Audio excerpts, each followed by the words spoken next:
Hi, and welcome everyone to my Venus series. Down below there will be a link to my book, of course, and as well as skipping towards the actual sign that I'm going to be talking about if you don't want to listen to this beginning segment, which I am going to go in a little bit deeper than what I think a lot of astrologers out there on YouTube are going to be tapping into. There's going to be a little bit more counseling based interwoven in the beginning section of what Venus is, as well as how can we kind of redefine the culture in at least the Western world. I don't know about anywhere else, as it is kind of blah, and I think we need a little bit of a cultural change. What are our belief systems when it comes to dating and getting somebody to fall in love with us, because you can't actually get someone to fall in love with you or anything like that necessarily. So depending on who you, the viewer, are, because I don't actually know who you are and what you struggle with, I'm going to tap in a little bit with a little bit more counseling in there, since I do have a master's in mental health counseling and I love relationships, as I am a Libra rising, Libra South Node in the first house. So this is my book. You can get it on Amazon. The link will be down below. It's also in the description box in my channel description page.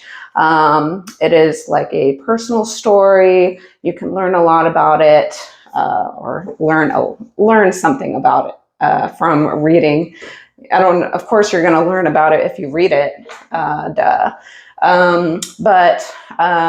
if you like relationships, learning from heartbreak, learning from different encounters, how we deal with one another, because that is all Venusian, Venus energy is relationships, self-value, self-worth, and money. What do we attract? And so if you read that book, it's not going to solve your problems or anything like that, but you might feel heard. There might be something in there that may relate to you or someone that you feel close to, as well as kind of learning how to empathize and be more compassionate of other people as well as yourself, because if you want the world to be a better place, then you have to understand that nobody is exactly like you, and that's a good thing, because otherwise the world would be really boring, and each individual brings their own authentic, creative, cool, weird person, whatever, to the mix, so we all can learn and grow. Some other books, because I'm just going to be this type of person, even though I'm not the writer of these books. But if you haven't already heard of or read these books before, these can be things that you can learn from if you're struggling in relationships, or just, you're on a self-help journey, self-improvement journey, self-awareness journey. If you've just kind of started and astrology was just appealing to you, that is one way of doing it. These are other books that I just grabbed off of my bookshelf, and so if you haven't heard of the 5 love languages, it's very popular. If you haven't read it already, I think there is a part 2. Reading this, getting the examples of what the writer, Gary Chapman, I'm always bad with names,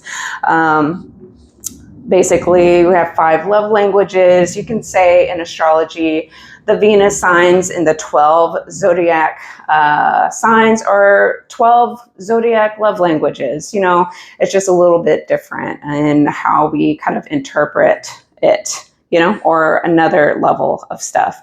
So words of affirmation, acts of service, receiving gifts, quality time, physical touch, and everyone has, their kind of go-to with that. If you haven't read that, this one I haven't read in a long time, so it's, it's a very short read, but why Why Am I Afraid to Tell You Who I Am by John Powell. I have to do it like this.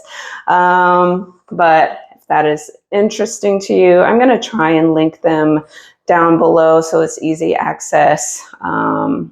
So yeah, but that's a good, very fast, easy read. I've read it one time. It probably was common sense to me, so I don't remember it as much. This was one of the first books I was suggested from somebody during my terrible relationship, which is in here. The biggest lesson of my entire life was that relationship that really woke me up to what the hell I was doing also. Even though I wasn't doing anything necessarily bad or wrong, I was self-defeating in an unconscious sense, and so realizing, maybe you'll figure this out during the bubble time of your first Saturn return, which that was happening to me, as well as the Pluto in Capricorn transit, which I have a stellium in Capricorn in my 4th house. It's a very emotional house of emotions and family trauma. The foundations of childhood is in the 4th house. So it made me really unravel, and all this stuff kind of brought up to the surface. So maybe, in a creative way of how I wrote the book through stories, maybe you can come up, or certain things will light up in your head, if you read it.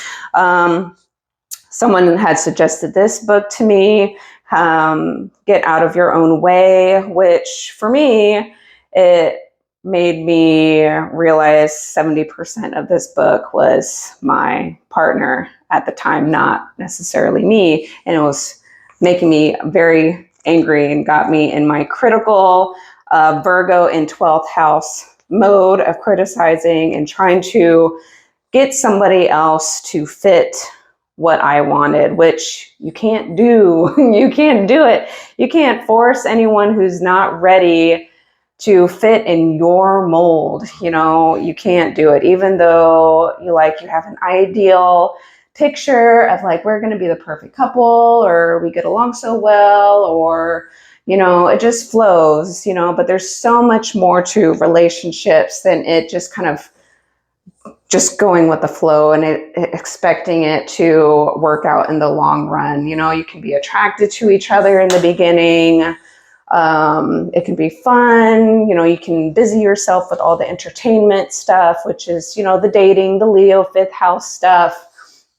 But at some point, someone, needs to be able to speak up and talk about some serious stuff, or be able to do that in the first place, early on. And that takes a lot of self-worth, self-knowing. Do you even know who in the world are you? Who are you? What you like, what you don't like, what can you tolerate, what can you not tolerate, what are deal breakers? Even if the person looks the way that you're attracted to, or has the perfect resume, has a job that is very secure, and they can take care of themselves, or they can take care of themselves and you, and you're like, oh, I need to be with this person. I'm going to morph myself in order to fit the mold of the person that I like, even though that is not authentic to myself.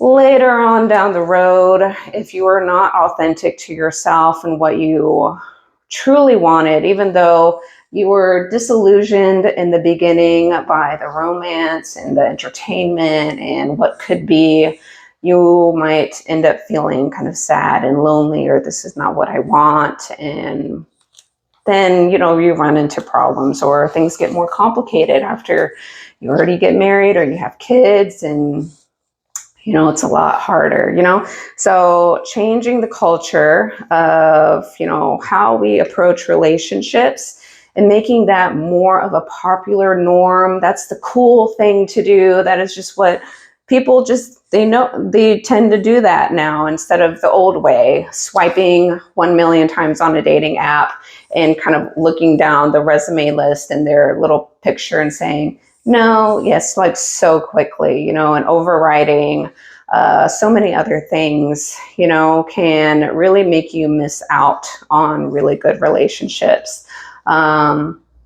You know, or not even trying. And then we all become more separate and more alone and more victim mentality and blah, blah, blah. So I wrote down, you know, a bunch of stuff about what Venus kind of rules, because I tend to kind of go all over the place. Usually in past videos, I do that, or I blank out because I have Chiron and Gemini, and I'm always a work in progress with my Chiron and Saturn. And I have a playlist down below on my channel. If you click my name down below, you'll see a list of videos, shorts, playlists, lives, blah, blah, blah.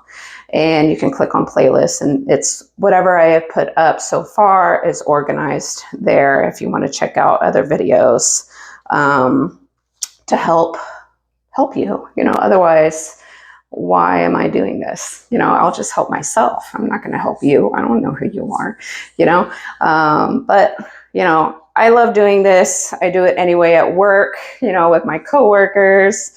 They come to me for advice all the time, or, you know, I notice things about them that they need to work on. And sometimes they're not always ready or completely aware to work on their things.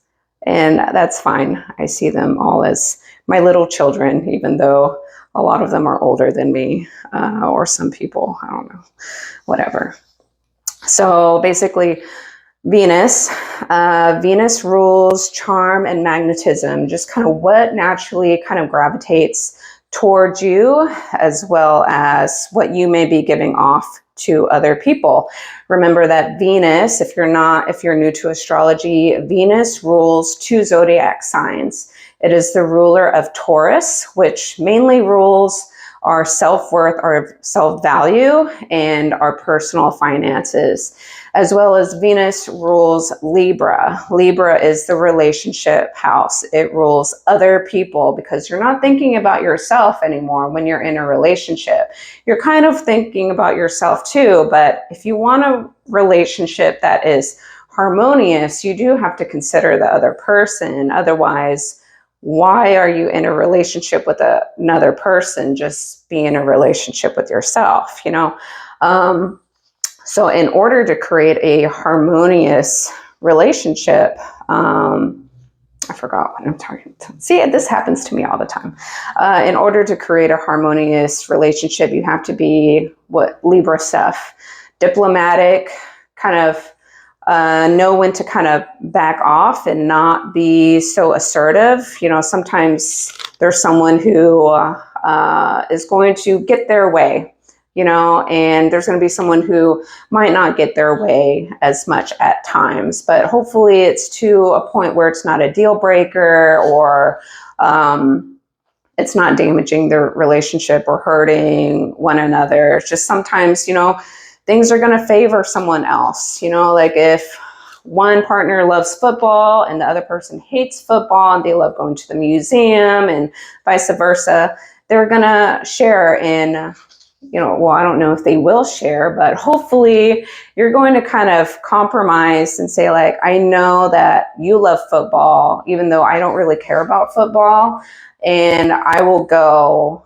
you know, to the games or whatever because you love it. But I would appreciate it if you didn't have football playing 24 hours a day. You know, like sometimes I want to watch my shows too, if you're able to take a break, you know, or whatever the two parties, or multiple. Some people are polyamorous, you know, or do very unconventional things. If you're able to be upfront, honest, and vulnerable with what you actually want and what are you willing to work with, it might be hard because you're gonna be weeding out a lot of people who don't fit that box, you know. But if you know for certain this is what you like and don't like, you know who you are, and you've kind of gone through a lot of tests already, or relationships, to figure that out, you know, or give it a try at least, then you won't know. I think I always forget what. Venus also rules our aesthetic taste. What is our style, interest in art, beauty, personal aesthetics of a person. Like Venus in Aries is going to most likely like someone who they have an attractive body that kind of looks sporty, for an example. Venus also rules our romantic desire, or the kind of partners we tend to gravitate to. Venus is pleasure. Taurus is all about pleasure seeking. Food is pleasurable. Anyone out there with binge eating disorder or go to food for comfort. I know I am one person in there. You'll read that a little bit in the book. It's very diverse, from a ballet background. Touch, feeling, leisure activities, sensual delights, the senses. Smell. Does the person always wear cologne, or does that turn you off? Or, all kinds of stuff. Physical touch. Some people like, a little bit chubby kind of person because it's, they're more huggable.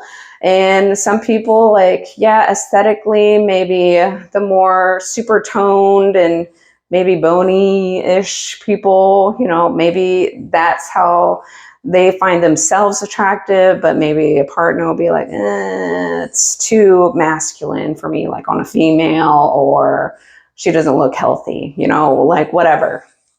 The eye, beauty is in the eye of the beholder. It is our social grace. This is very like Libra, you have to be kind of charming and pleasant, and the tone of voice that you use or the way that you say things, it's not like super mean or critical or angry. It's kind of like icky to the kind of Venus energy. How are we diplomatic with other people and respectful? Think hospitality stuff like hotels, restaurants. These are people who, even if they do not like the way the customer or the person is approaching them and talking to them, or like, why are you yelling at me? I didn't do anything wrong. I'm just a freaking receptionist. I'm the person on the phone, and you're lashing out at me and I didn't even do anything wrong. They still have to have the strength and calm demeanor to be very, try to like ease things down, de-escalate a very unpleasant, energy that is being encountered, and try to calm them down. Like, I'm going to try and solve your problems. It's okay. What is going on? Let me see what I can do for you. Okay.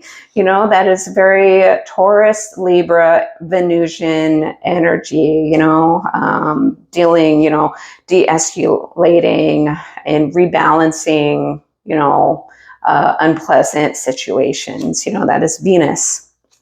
Our Venus is also our affection style, our like physical wants and needs, as well as possibly ourselves, the verbal ways that we express, and how we show love, or how we want love to be received, as well as how we tend to give it. Venus also rules money and resources. That's why Venus is like a very important planet, because it rules kind of a lot of stuff. In order to have nice things or go on nice dates and have, cashmere sweaters and cologne and perfume and cute outfits to look a certain way, or makeup, and be able to afford a haircut and all this stuff, like you usually have to have money, and in our society, we kind of revolve around currency, even though at the end of the day, if money didn't exist, the main things we need to kind of look out for is water, food, shelter, medication, and possibly armory or like self-defense things. If the world is still a crazy cuckoo bird of people who don't know how to live harmoniously with each other, then you're going to need that.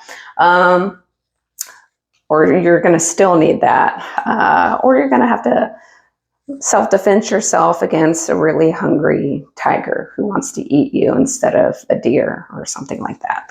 So yeah. So Venus is also like how we attract money and resources from other people as well as our spending habits, how we tend to spend money on things, or are you an impulse shopper, wants and needs. When I hear from people who are like, oh, I need this. And I'm like, you need that? You definitely do not need a $300 Labubu, okay? You don't need that. You want that. There's a difference. Venus rules our value system. What do you actually value? And when people, get into, I don't think people get into discussions about this, but you can get into a debate about what is actually valuable, what is valuable to you, because that is going to be different for people. So those are things that you have to dig into when you are exploring somebody new, as well as, are they being honest? Do they actually do what they say? Do they actually value what they're saying, or they're just trying to pull one over you, or trying to people please in order for you to like them, and all these things? You have to use a lot of discernment. But what do you value? Because if you don't even know what you value, you're more likely to respond in a way to be like, oh, yeah, I think, I value that, I guess, it's the same. But you might not have thought about it that deeply, or you're just going along with it because it just sounds good. And that is something that you have to really learn how to ask the right questions, because if you don't ask the right questions, you're not going to get the answer, and that might come with, how long have you lived? What kind of experiences have you already gone through to now? Now your value system has changed. And now, after all the crap that you've been through in the past, you are now going to ask certain things earlier on to prevent devaluing yourself, because if you love yourself, why would you keep entertaining someone that makes you feel bad or hurts you, or your alignment on how you spend money or your lifestyle just doesn't align, and no matter what you do or try and tell the person like, hey, whatever you keep doing hurts me, you knew, if you discuss this, you already knew that's how they were before. And if that keeps hurting you, and they don't want to change at all, they love living and spending that way, even if it seems kind of reckless or irresponsible or whatever, you might not be the best match. You're going to keep fighting, or one person is always going to feel hurt, like, oh, you make me feel really, you spin like this and it makes me so stressed. We don't have that. We don't have like millions and millions of dollars to do things like that. And the other person will, well, you might die tomorrow, so I'm going to spend the entire check, in one day, because why not? And money is always going to come back. So your belief systems and philosophies about how money is spent is just different, and so if you know that, no matter how attractive you are, how they make you feel, and the lifestyle they may give to you or whatever, if you're not willing to sacrifice or whatever it is, you're going to end up being hurt. And so why do you keep doing that to yourself if that's not a part of your value system, and if you're holding on to something like that, that says something about yourself as to why are you holding on to someone like that if something negative. I can't explain all the situations out there, and it depends, so why would you keep hurting yourself or putting yourself in a situation that devalues yourself? And if it hurts you, unless maybe you're a little bit too full of it, and you do need to be dropped down a peg. Possibly, maybe it's unrealistic. You have perfectionistic ideals, in other people, and you have to kind of succumb a little bit lower to what your standards are because it's just unrealistic, and you might as well, buy a robot that looks exactly like you or the way you want it to be and programmed exactly the way you want it to. And hopefully that just does it for you, makes it happy. We're probably in a time period where you can do that, at least in the future. But I don't know how authentically happy you're going to be, in the long run, at least. Let's see. Venus also rules our relationship pacing, like how fast, slow, or balanced, it's going to be like a Venus in Aries is going to be so fast. I like you. I hope you like me, and we're going to make it work. And it's like instantaneous. Venus in Capricorn might be like a slow burn, it's the slow growth, slow burn. Do I trust you in order to open up? Do you seem like a stable and secure person who can provide for yourself or provide for the relationship too, or whatever? They're going to play out a little bit differently. Romantic ideals like fairy tale, like Pisces, or very pragmatic, like a Virgo. Artistic expression is Venus. Our magnetism for love and wealth. Our collaborative energy, because Libra is collaboration with another person who is not yourself. How do you do that?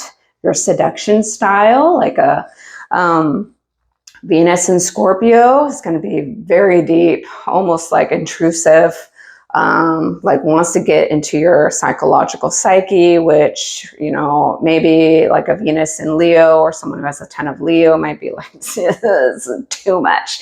We need to stay on the surface. We don't go to that uncomfortable depths of my childhood trauma, and I just don't want to go there. It is crazy. I want to avoid it. And Venus in Scorpio is like, I want to know everything about you and the skeletons in your closet. And why are you the way that you are? And that can be very uncomfortable to people. Like, whoa, like who invited you to do that to me? Venus in Scorpio people might attract sexual encounters, and they didn't do I have an invisible sign around my neck saying my body is for you? I don't want you to be around, go away, so that is also what are we attracting, or Venus is, I'm using Venus in Scorpio because I have Venus in Scorpio. It may attract mental health disordered people, and you're like, what? God, why do I like these messed up people? And so learning how to discern what kind of messed up people can you handle in a healthy way that doesn't make you go down in a negative spiral. You can read that in my book, through my psychosis experience. So, Venus is also your self-worth, self-love. Do you love yourself? Why would you do that to yourself if you loved yourself? There's a basic question you can ask. It's the cultural influences, because in different cultures, there's certain ways that we may learn to express love and respect. Things that you do and don't do, because that's just part of the culture of what, creates harmony. And so in certain cultures, westernized cultures might need to learn a little bit more from really old, very rich cultures that have been around for a really long time, and try and implement the practices that may work for them. Maybe it'll work for you, maybe not, but something to look into, I guess. That's why international travel has benefits if you're able to branch off into a culture that is really, really not yours, whatever you're willing or able to do. Venus is like our relational wounds, like how we interact with each other, because we don't always have the same Venus. Within your age group, you're probably going to have the same Venus sign as your peers. So you're going to mirror back, that kind of Venus energy, or, other aspects as well, like your North Node, South Node, your Saturn sits in there for a while, things like that. So you're going to have similarities in your little small age bubble or your generation. But when you branch out to people who are older and younger than you, their ways of showing and expressing love, or what they believe is attractive, is going to be different.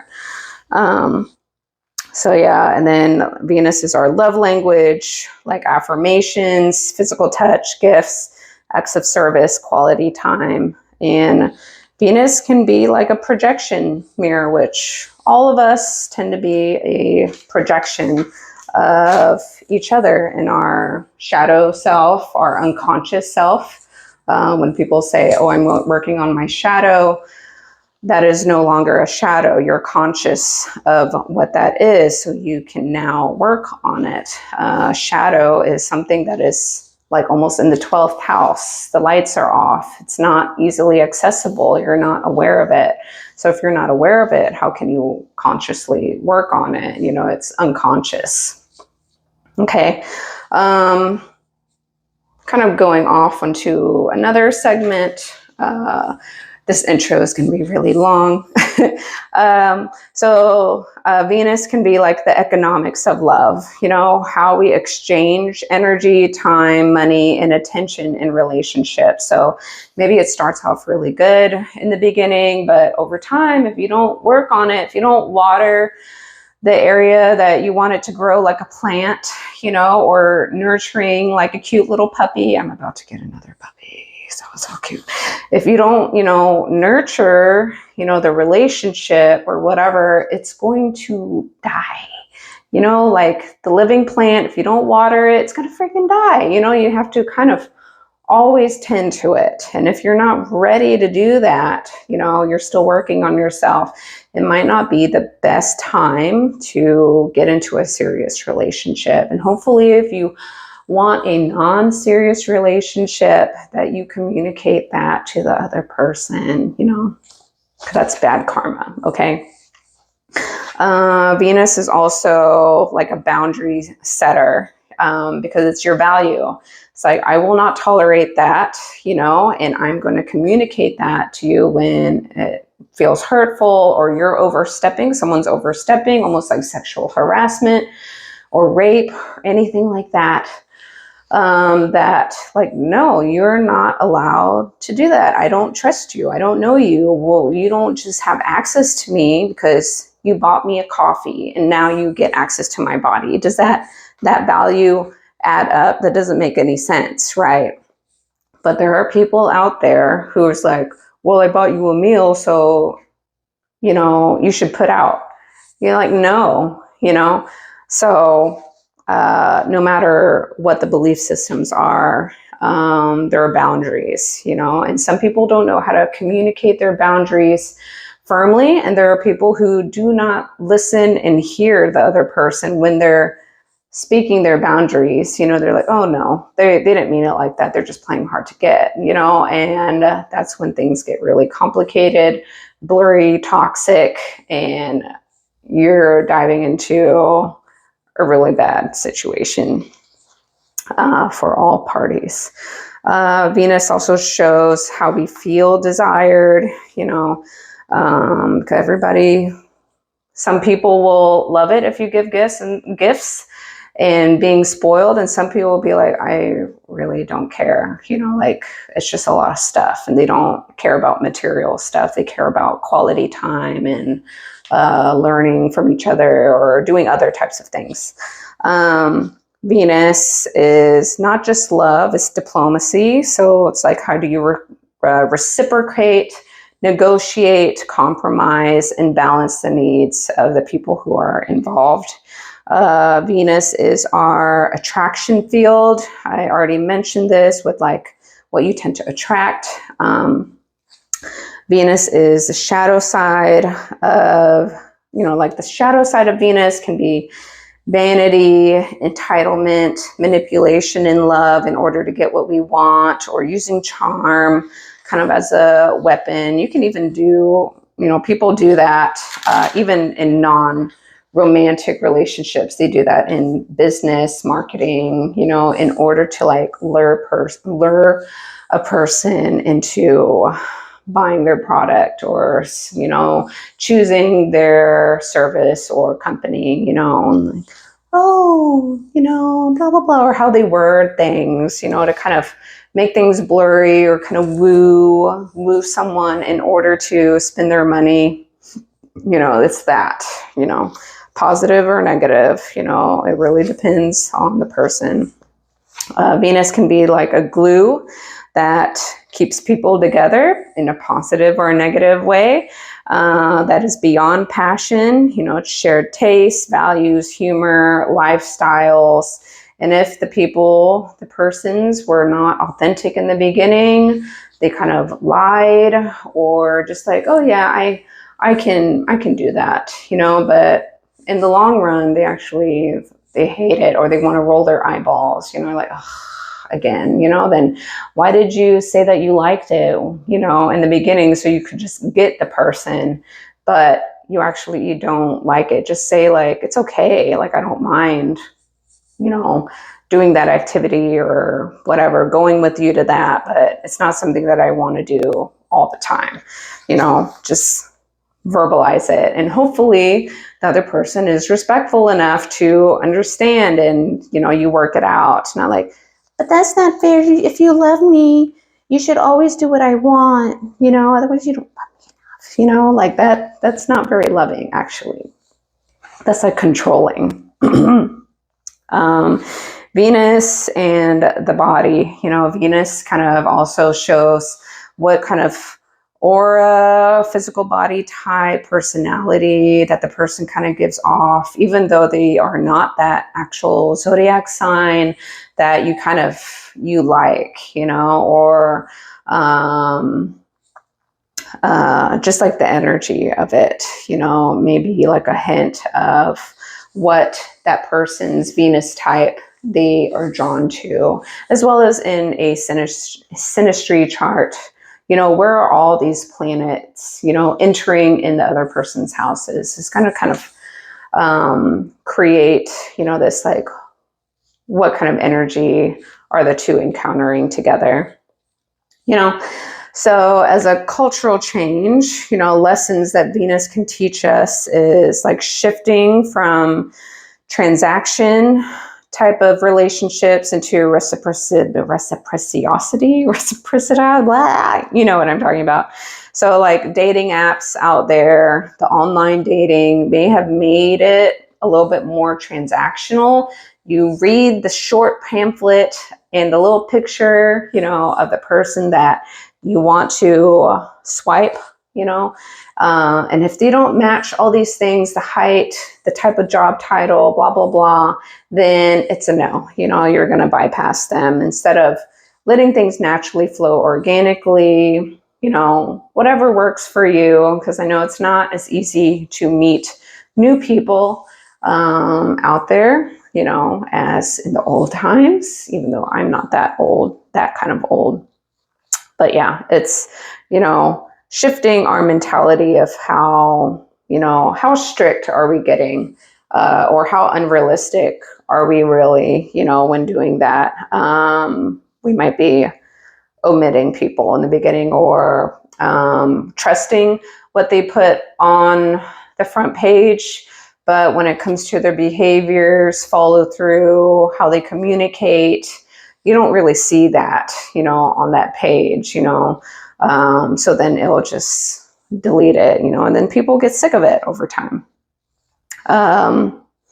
Rediscover courtship, slowing down, savoring connection, not giving yourself away so quickly, putting yourself out and open, creating that tension that like you can't have easy access to this person so fast, kind of makes them maybe want to work harder for you if they're serious. And if they're not that serious, then that's already an answer. Or if they're not willing to respect, your boundaries or what hurts you and all that stuff, that's already an answer. Just leave it be. Like they've already omitted themselves if they, cross themselves off of your value system of yourself and what you believe in. So you can kind of, work with that based on your own personal value system. Value self-worth. So, in a cultural way, we should learn to value ourselves more first, instead of just kind of putting yourself last in order to desperately seek a relationship. If you don't have strong self-worth, self-esteem, and self-value, you're more likely to put yourself lower on your list and put someone higher who you don't even know, or give them excuses and allow them to take advantage of you. And when you do that in the beginning, you've already taught them how to treat you, and they're going to keep doing it because you didn't seem to have a problem with it earlier on. So, okay. So, learning to value yourself first, really knowing what hurts you, what you really don't mind, and that is being connected with yourself, your feelings, your emotions, because you can't really say what hurts one person hurts another, and being like a free-spirited floater that changes partners every day, be like, really doesn't bother me. Like if they feel a connection, they're just going to go with it. And when the connection kind of fades and it dies, then they don't have a strong emotional attachment and they can move on. It doesn't hurt them. But to the receiver, that can be extremely painful and hurtful, and they don't operate that way. They, are devoted to one person. They want to work on it, grow, and hold on to it for like forever. And being left out in the cold, ghosted, stonewalled, gaslighted, whatever the vocabulary word that's not nice is thrown in there, that can really devastate that person. So communication in the beginning and being realistic with how you approach this in the beginning is preventing unnecessary heartbreak earlier rather than later, when you're emotionally attached, especially females who get more emotionally attached faster. Culturally, like normalizing pleasure in healthy ways, so stronger boundaries, stronger self-control. If you're a male, practicing celibacy or self-control actually makes you a better performer in the bedroom, just so you know, because you were able to hold yourself for a longer period of time, so you can make the bedroom pleasures longer instead of, oh, I'm done. That lasted like 2 minutes, 5 minutes, and your female partner, if you are, what is the word? Male and female partnered up, she's gonna be like, what? That's it? So it's not going to be as enjoyable for her. And then you're like, well, I'm done. I already did the thing. So when you practice self-control and you're not watching porn all the time, stimulating yourself in that way, you're learning self-control. You can go out in society and being around a lot of really attractive people, and you can still control yourself. Then you're able to perform even better for your real lover, who's going to devote their whole life to you and actually make your life better. instead of running away from them or seeking attention and validation from other people who is not that person. And then the relationship starts going down. And it's like, well, what happened? You were lovey-dovey with each other in the beginning. What happened? You no longer worked on it. That's what happened. You abandoned the relationship, and then you created distance and a toxic relationship and hurt. And now this, if we were talking about women, you cheated on her or whatever, of course she's gonna now go off and heal, become more of an independent woman, go buy a house on her own, go do all these things, on her own. That's why we see this cultural shift of very empowered women who can do everything. So it makes men feel like, well, what am I good for now? So men have to kind of catch up and kind of reorganize what they're doing or what they're not doing that is kind of putting them in this cycle of, self-defeat, because the women want you, okay? They want a protector and they want a provider, At the end of the day, I believe that women do want a provider. They want to provide for themselves, probably out of safety, because if the man ends up abandoning them and they're left with the kid or whatever, and they have to really rely on the baby daddy for child support, and they start doing all kinds of manipulative stuff to avoid paying child support, the woman, she has to keep feeding the kids, or she wants to take care of herself and stuff. And so you see a rise in independent women and men just kind of plateauing, So there's this kind of, we need to reorganize the culture of how relationships work, and that will take time, but hopefully it can progress in a positive way. Let's see. Venus culture can celebrate diverse love styles. So like the 12 zodiac signs, there's like 12 love languages in this aspect, not just one. So just understanding that not everybody loves the same way that you do. And if you want to be with someone else, if you want a companionship for life, a best friend for life that you can share and grow and do the bedroom deeds with, more easily accessibly, then, you have to learn the other person's love language, otherwise don't be in a relationship, get a pet parrot or something like that. Way easier. Reframe beauty standards.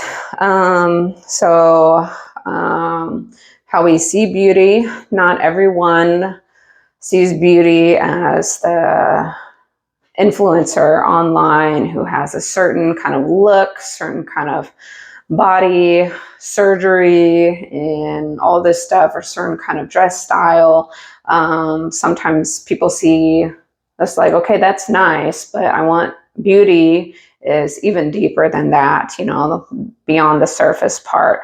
And that's going to be different for everyone. And then culturally with Venus, how do we honor relationships as an art form?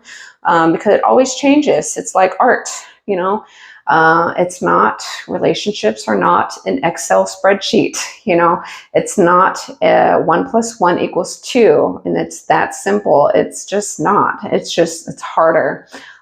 Same when I train clients with personal training in the gym.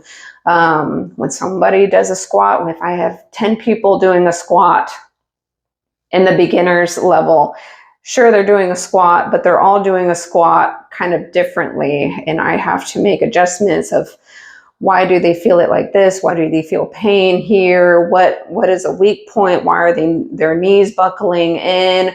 They're rolling on their toes instead of on the back half and outside portions of their feet.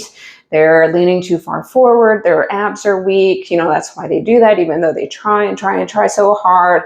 There are other things that we have to work on in order to get that squat to be more efficient and effective to add weight, So everyone does things a little bit differently, and sometimes it's not the person's fault.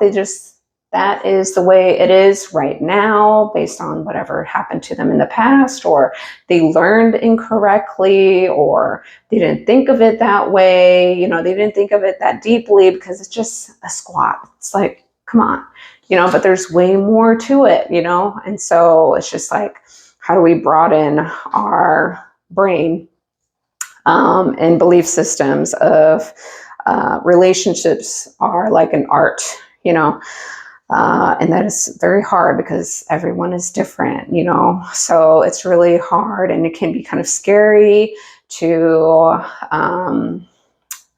work with someone else because people are afraid of rejection. They want to be liked and all this stuff. Not everyone has looks going for them.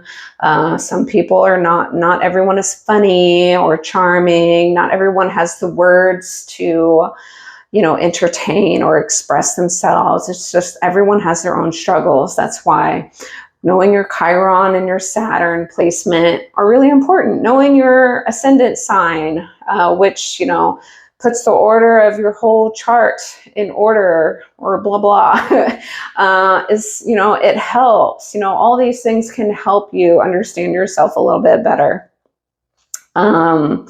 Encouraging vulnerability as a culture,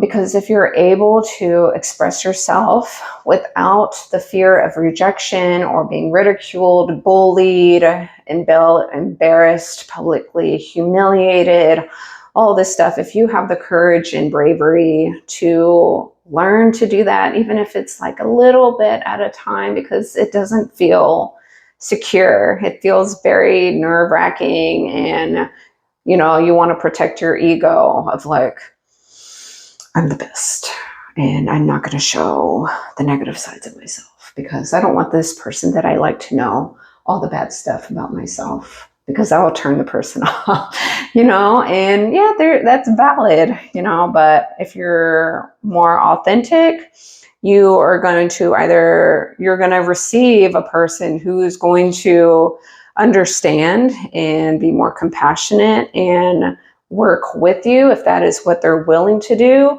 or they'll also expose themselves and be like, you're a piece of shit, that's not what I want. And thank God you found that out in the beginning instead of later, and so like they're right now telling you how they behave, how emotionally stable they are, how they're going to treat you, or what their beliefs are. And if that makes you feel bad, makes you feel lower, that might not be the most supportive partner to get stuck with, at least not at this phase of life that you're in, because I don't know how old you are, and hopefully you grow and evolve. But if you have someone kind of putting you down like that all the time, making you feel like shit about yourself, you are less likely to grow, get better, and evolve with someone breathing fire down your neck, and depending how they do it, because sometimes you need, constructive criticism, which doesn't feel good, in order to grow. But if the person authentically cares about you, like the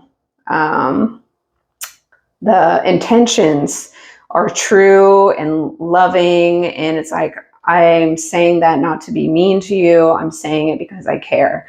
And I don't think you're quite aware of it, but you're doing this again, and if it's something that you want to work on, you're like, yeah, I do that.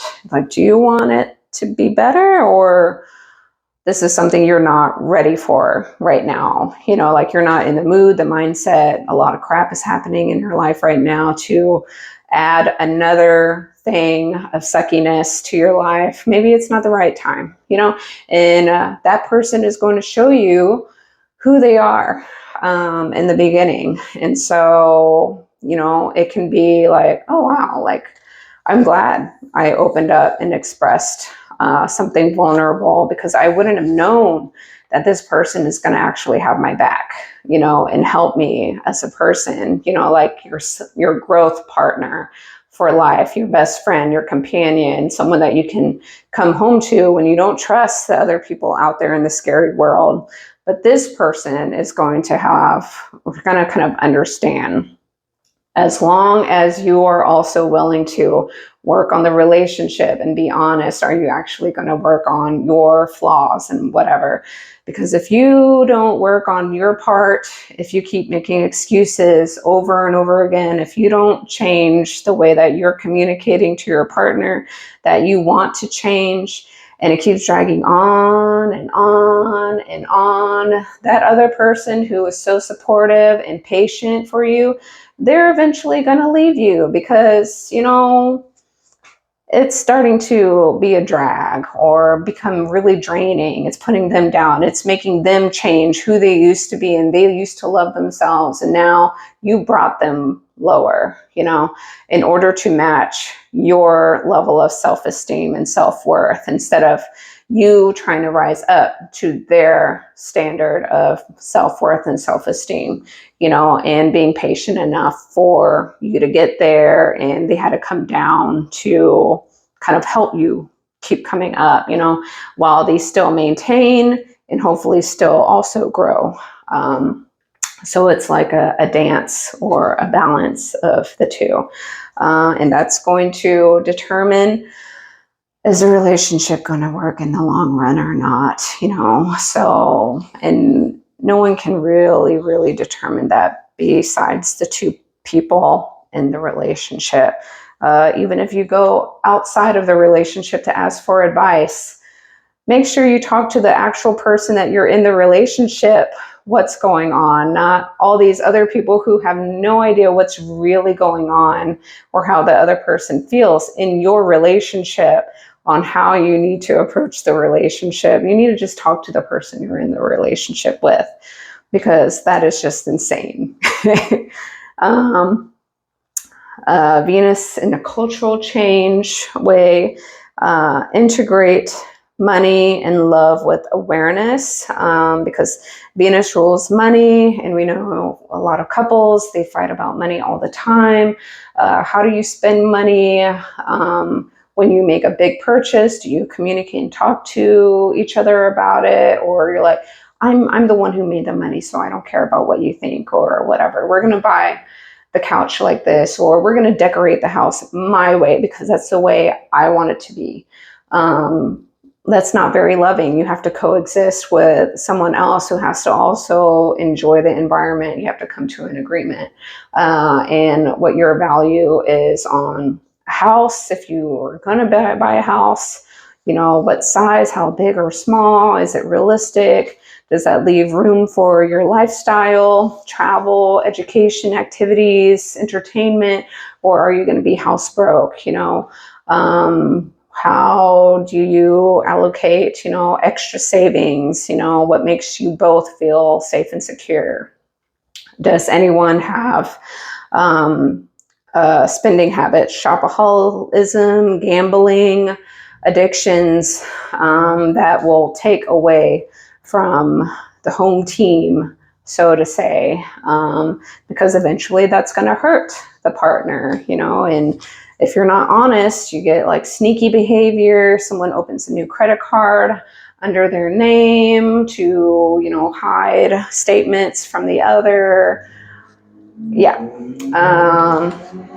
Or participating in like wild exchange clubs when they never told you that after like being married for 10 years, and it's like a huge surprise, and you trusted the person the entire time, and this was a huge slap in the face. Or you allocated money to your kids' college funds, and after 20 years of being married, you never even thought to check all the time, and you just trusted, because why would you be in a relationship that you don't trust? And you realize that all. Okay, Venus in Aquarius. So I'm going to actually try to kind of connect with this energy based on my 5th house, because my 5th house is ruled by Aquarius. So it is a relationship-y kind of house, and I can kind of relate to you in that way, even though I personally do not have Venus in Aquarius, but I can kind of feel similarities at the same time. And I explain things a little bit better if I actually have the placement. So in this case, I do not, but Venus in Aquarius, friendship is kind of like a big main key here, or wanting to be friends or developing a friendship is pretty important to this kind of characteristic in building a romantic relationship. Maybe you're friends first, before kind of feeling comfortable expressing emotions, because expressing emotions for kind of like almost all of the air signs, maybe not Libra, but Gemini, Aquarius, because this Aries kind of, there's this kind of aloofness, uh, disconnect that kind of can happen, as well as, you know, Mercury ruled signs. So Gemini again, and then Virgo can have this quality to them. That does not mean you do not have emotions or feelings, but there's this kind of separateness or airiness, or it's more light, you know, lighthearted, or not feeling as comfortable to go super deep, you know. And I'm comparing that to like a Scorpio point of view, which is like very penetrating, very deep, and very uncomfortable, you know. And so that is like really deep, saturated water placement. So Venus and Aquarius energy is kind of like friends are very important, having that kind of network and being able to kind of talk and have intellectual conversations or anything that you're interested in. It can be an activity or whatever, but then also be able to distance and separate and have your space, not like being in a code or codependent relationship is probably going to be very off-putting to an Aquarius energy, or having, you know, someone who's very kind of critical and, you know, always have to put their 2 cents onto that person, or how you do things, what you're doing, what you're not doing, might be very off-putting to an Aquarius energy, because Aquarius energy wants to be free. It's about freedom, detachment. There is this level of kind of coldness to them. That does not mean that you are cold. That does not mean that you do not have emotions. You know, it's different. Um, this is like kind of how you might be perceived, you know, because it's very uncomfortable. There's like a kind of an awkwardness to how you express emotions, you know, or if you really like someone, you know, like how do you get that out, or how do you kind of go beyond this boundary of like a friendship, relationship, kind of liking everybody, you know, like you kind of appreciate everyone, because Aquarius is like a humanitarian sign, you know, and so you appreciate everyone for their weirdness, their uniqueness, their flaws, their individual traits and creativity and specialties and things like that. But it's just kind of like, how do you get past, you know, that next level, which seems very vulnerable, intimidating, and like more enmeshed, you know? So there's this kind of like a kind of disconnect or a discomfort that may come up for you. But of course, you have to look at your entire chart. You might have all these other signs and placements in, you know, a water sign or whatever that kind of makes this not as intense or problematic for you. But you can attract really nice friendships, you know, or you have harmonious friendships, you know, if it's not necessarily in the real romantic sense, you know, like finding a partnership, which most people, they kind of tend to look at their Venus sign for romance and love and stuff like that, but it doesn't always have to play out that way. You can be happily single, but you have very, once again, nice friendships, nice, networking connections. You get blessings in this kind of arena.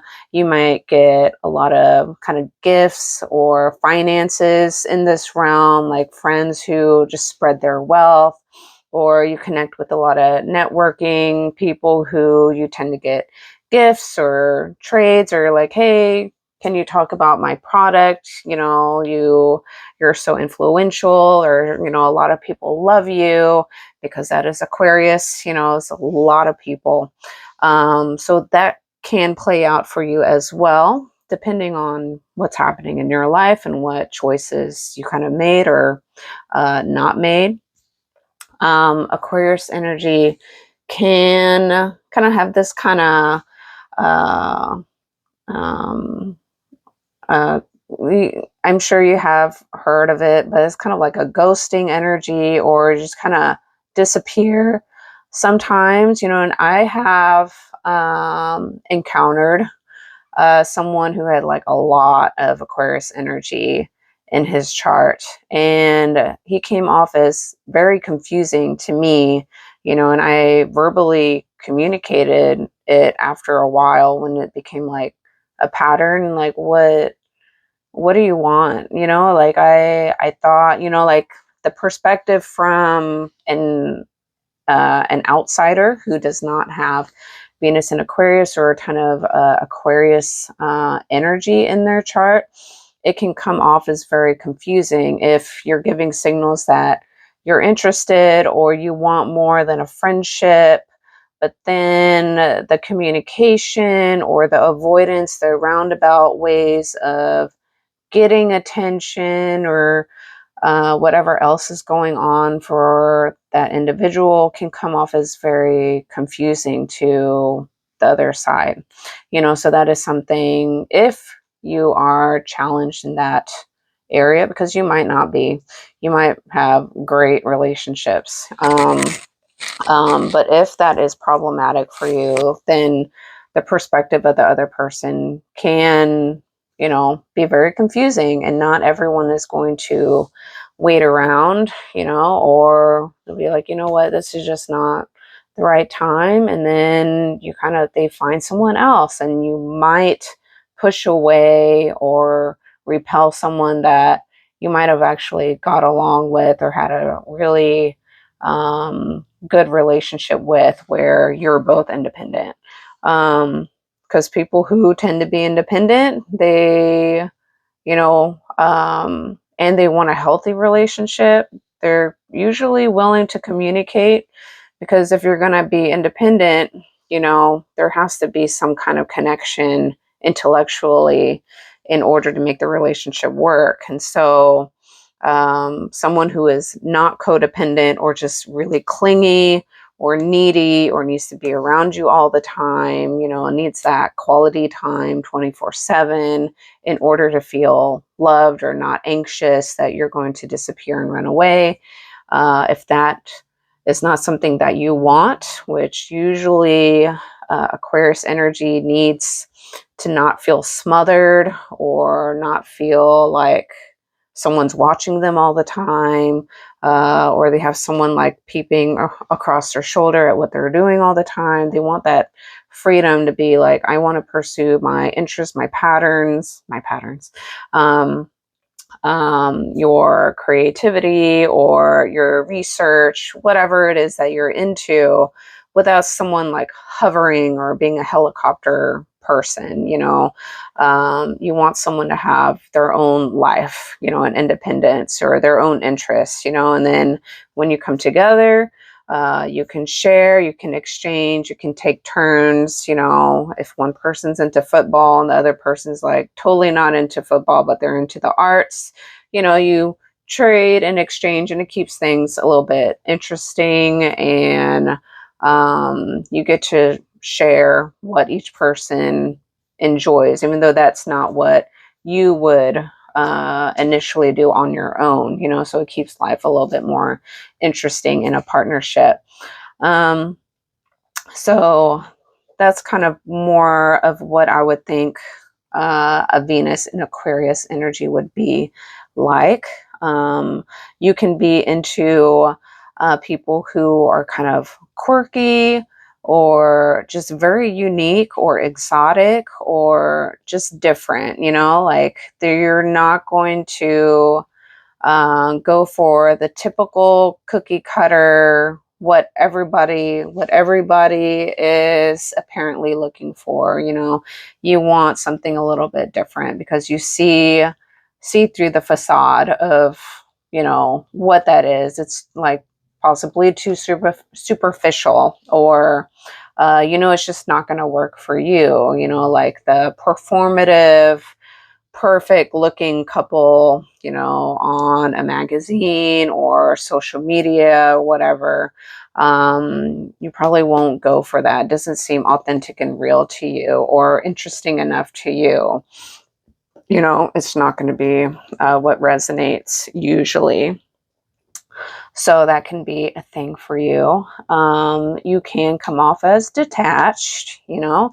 That doesn't mean you're not lovable or you have no emotions. I feel like I have to emphasize that because you'd be surprised what kind of comments people kind of just take on a vocabulary word and they kind of go off like they're triggered by it, you know, or take it personally. But don't forget, like, I'm some stranger on the internet and it's impossible for me to interpret your personal life or your emotions. I don't know you. And this is just like a segment of your entire chart. It's not you as a whole. And you always have the choice to do whatever you want, you know.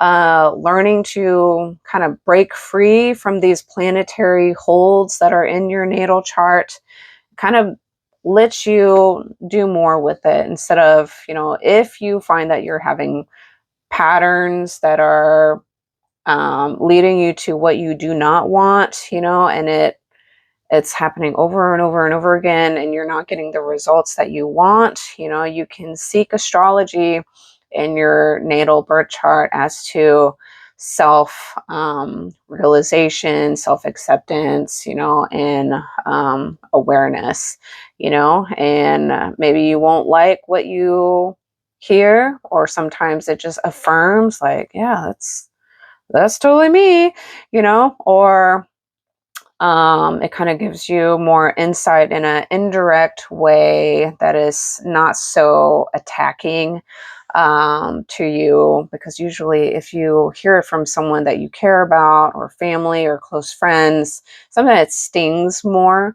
But when it comes from a complete stranger who doesn't even know you and you don't know them, then you might be a little bit more open to receive the information. So that's part of the reason why I like doing things like this. And sometimes the responses that come out, you know, they're fascinating projections, but usually they're pretty good and nice or whatever. But I always see a duality in things. I'm a Libra rising, and you know, it's not always up to me to kind of point out and rebel what might actually be going on with that projection comment. And so sometimes it's better to just keep your mouth shut. And so that might be also like a very Aquarian thing, you know, like you care about people and you love all the people, you know, and their weirdness and their problems, and they're a human being just like you, and life is not perfect. And you know, sometimes, you know, if you have a lot of wisdom or you're really intelligent, you know, sometimes when you know more, you know, it carries a lot more power and weight, you know. And we always have to keep practicing, you know, when is it okay to intervene, or when is it like the right time or right way to express something that the person might not be ready to hear or take on, you know, or you know, they don't know what to do with that information quite yet. They want to reject it. And it's not for you to change people. You know, that's people. You're going to do what you want to do, and I'm going to do what I want to do, you know, and that's a very Aquarian thing, individualistic, authentic, trying not to be performative, you know, which is a very Leo trait, the opposite of Aquarius. So, you know, there's this kind of similar quality, maybe wanting to get attention because, you know, Aquarius is a fixed sign. So there is stubbornness there, just like the other fixed signs, as well as some of the other signs too. You don't have to be a fixed sign to be stubborn. But you know, that's what makes you different, or you appreciate, you know, the uniqueness of individuals and people, or their creativity, or how they express themselves is not going to be the performative, how you should be. You know, I don't know what in the world happened to you growing up. I find if you really analyze your own chart and your own kind of life, depending on how old you are, I don't know how old you are. You might be super young and, you know, things are just, you're not quite aware yet. Your brain doesn't even fully develop into your age, like 26, 27, you know? And if you've had severe trauma growing up, childhood trauma, your brain probably develops even later, you know? It's like, there's a stunted growth to what trauma at an early age can do to you. And trauma is, you know, there's like a wide scope of what that can be. And each individual who receives trauma, you know, some are more sensitive, some are more, you know, enduring to, you know, what was taken, you know, what was received, you know, so not everyone takes it the same way. So yeah, I forgot what I was going to say now. But yeah, you appreciate everybody. You love everyone. You probably want to be friends. Friends first is, you know, really awesome. I have to say that totally makes sense. I'm in alignment with you if that is true for you. Aquarius rules my 5th house of dating and relationships. So if you're, you know, looking at this for dating and relationships, it's kind of like you have to legit get to know the other person, because sometimes that dating woo-woo facade, you know, that people put on the show, they put on a lot of makeup, dress up a lot, or, you know, they act a little bit different than how they would normally act when they're kind of relaxed or comfortable, or past that honeymoon stage, which is like 2-3 years after being together, whatever label you put on that. Then people tend to kind of relax into who they actually are if they were not being authentic. That doesn't mean everyone who goes on dates are not authentic, but usually there's this like a little boost of, you know, romance, or, you know, ooh, you know, something, you know, for most people. So I totally agree that, you know, friendship, you know, is really important if you're able to be friends, or are you able to overcome arguments and disagreements, come back together? You know, do you have good conversations? Are you able to communicate? Because if you can't communicate, it's going to be a tough relationship, or maybe an unhealthy one, especially if you decide to have kids together. You know, are you on the same page? Are you talking about the right things? You know, if you were to move to that level of a relationship, not just friends, you know, you hang out and you do your activities and then you say goodbye, and then you can forget about anything that is real or deep, or, you know, that can really influence, or, you know, I don't know if you know, my words are stuck. In the long term success of any relationship, are you kind of in the same mindset or page or belief system of what your lives would want to look like, or how you would raise your children, or what are your beliefs on finances. These are all things that you would have to communicate. And so if you feel any kind of stuckness or awkwardness or discomfort with expressing your true authentic emotions to the other person, especially in the foundation, trying to be strong, or you're just avoiding things that you actually feel and just ignoring things, or whatever it may be. It can be a plethora of stuff. Then it might look okay in the beginning, but in the long term, one of you is going to be at a disadvantage. Not saying relationships should be like, you should take advantage of someone else or anything like that. Not like that. But if you don't feel safe in a friendship or a romantic relationship to express what you're actually feeling, the other person's not going to even know. They're going to be so confused or left in the dark, and they're just going to do their own thing, and then you're going to feel sad and mopey that they didn't come to your aid, or they didn't like read your mind, and you just assume that they're just going to just know because you've been friends forever. That doesn't mean that they know. So, if that is a challenge for you, I don't know if it is or not, then that is something that, hopefully you find that friendship or romantic partner that you can kind of feel safe to kind of cross over to, that expression side, like authentically, not like in a performative or like you have to tiptoe around, kind of way. Oh, I think what I was going to say before is I don't know what happened in your childhood, because sometimes you have to think, you have to analyze your own life situation as to why are you the way that you are, like where did this come from, and I have it too a little bit, shit just happens over and over again in your life, and so you become very disconnected, super hyper independent. You have to do everything on your own. You worked really hard to become really smart, to become self-sufficient, or that's just what your interests are.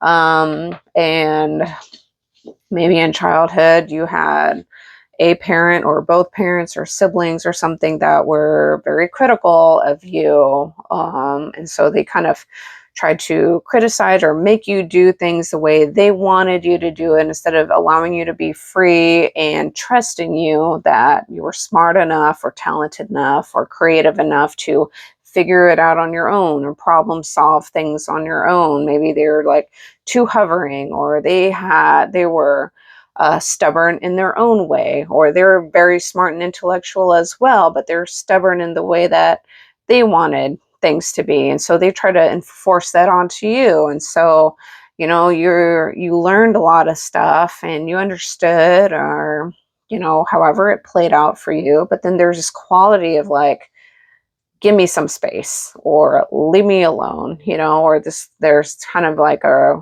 repulsion with clinginess, or someone being on you all the time, or wanting to control you, even if the way that they're trying to control you is not like with bad intentions. It's like with love or anxiety or worry or something like that. As parents tend to do. They tend to mold in. That doesn't mean they do. Not all of them do, but sometimes when a parent, or I don't know, a lot of family members, they feel this anxiety of, they want to shape you the way they believe that you need to become in order to be successful in society. Sometimes that can come off, depending on how it's presented. It can come off as very suffocating or controlling, or, it could be like Scorpio energy. Sometimes it's like very penetrative, and they get very fixated and focused on whatever interest that they're interested in, and even though it's done nicely or in a weird way, there's like an energy to it that is like controlling. And so you don't want that. You know, it's very like off-putting, repulsive, or you've had enough, you know? So that's just one example. That does not mean that has to be the example. You know, being overly criticized in childhood can also create a lot of walls. You know, I have that.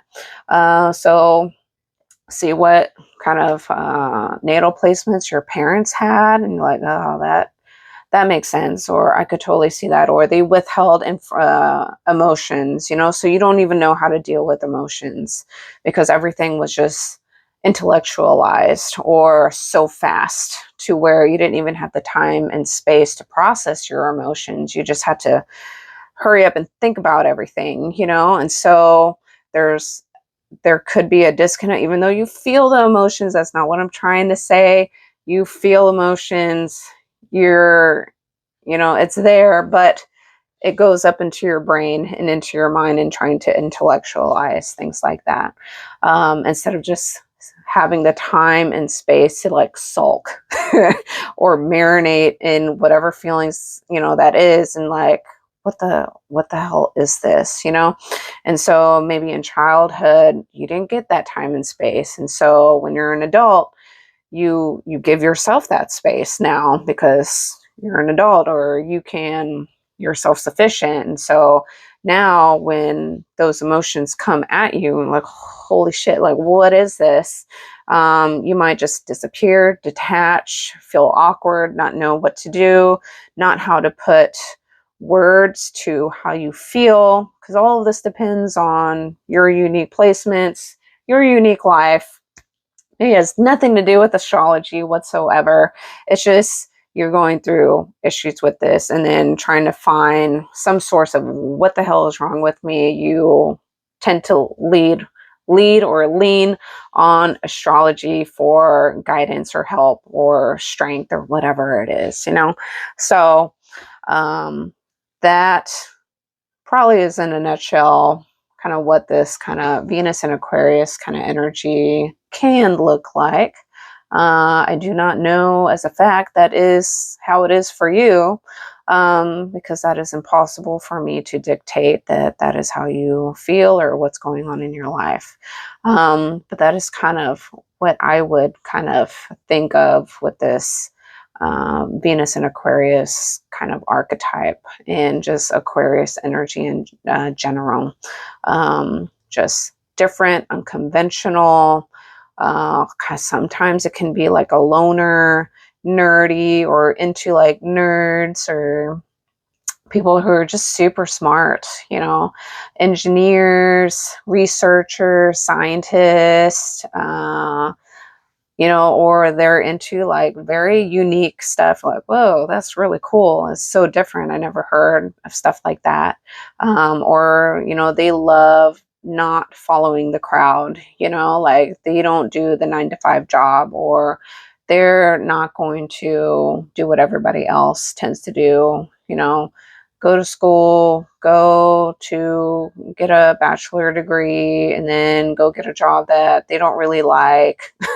Or it's like, oh, I'm just going to get married and have kids because everyone my age right now is getting married and going to have kids. And this just so happens to be my significant other, my boyfriend or girlfriend at this time period. So I might as well just get married to this person because all my friends are getting married and having kids. So yeah, and that's just what I'm going to do. And that might not be like, you'll be like, what the hell is that? Like, y'all are not even compatible. Like, just because the time frame or timeline that, you know, y'all are together does not mean that you would be good in a relationship. Like, I totally see all these problems with y'all and I don't know what the hell you're doing.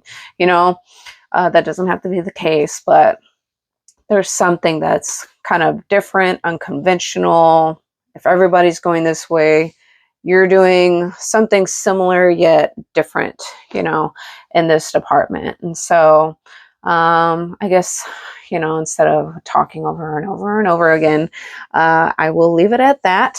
please like and subscribe if you enjoyed this video content or whatever I have to say. Check out my book if you like very different, interesting stories in each chapter. You might be interested in that book. It's available on Amazon.